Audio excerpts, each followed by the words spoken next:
Дарга улсын хурлын эрхэм гишүүдээ коронавирусын халдварын цар тахал дэлхийн нийтийг хамарч улс орнуудын нийгмийн эдийн засгт урьдчилан тооцоогүй ихээхэн хохирол учирч улмаар 2020 оны дэлхийн эдийн засаг огцон буурч хасах 4-өөс хасах 6% хүрэхээр байна.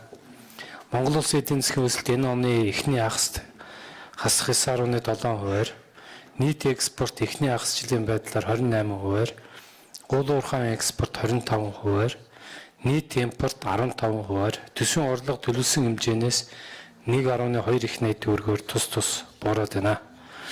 Ийм засгийн газраас эдийн засгийг идэвхжүүлэх, иргэд аж ахуй нэгжийг дэмжих, цар тахлын эрсдлээс урьдчилан сэргийлж бэлэн байдлыг хангах, экспортыг 70%-аар нэмэгдүүлэх зэрэг арга хэмжээнүүдийг ондууцл үргэлжлүүлэн хэрэгжүүлэх, улсын хурлын 2020 оны сонгуулийн үр дүнд чинээр байгуулагдсан засгийн газрын бүтэц бүрэлдэхүүний өөрчлөлтийг тусган төсвийн тодорхойлолтын төслийг боловсруулан та бүхэнд танилцуулсан.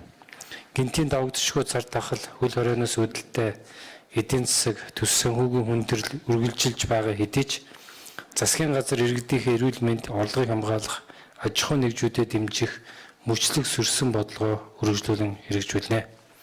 Үүний зэрэгцээ төсвийн дэвшиж болох зардлыг бууруулж, төрийн үйлчлэгээний үр ашгийг сайжруулахын зэрэгцээ, эдийн засгаас сэргээх чиглэгдсэн арга хэмжээнүүдийг шалтгаалалтаа авч хэрэгжүүлээд явж байна.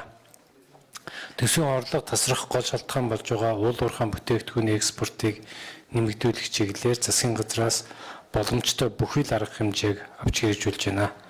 Дээр дурдсан арга хэмжээнүүдийг хэрэгжүүлснээр нэгдсэн төсвийн нийт орлого 10.7 их найт төгрөг, нийт зарлага 14.6 их найт төгрөг, төсвийн нийт алдагдал 3.8 их найт төгрөг буюу дотоодын нийт бүтээгдэхүүний 9.9%-тай тэнцэж байна.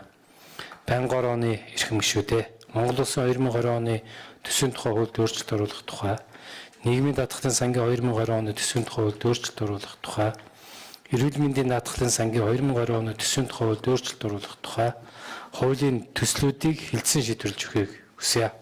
Баярлалаа. Төсвийн төслийг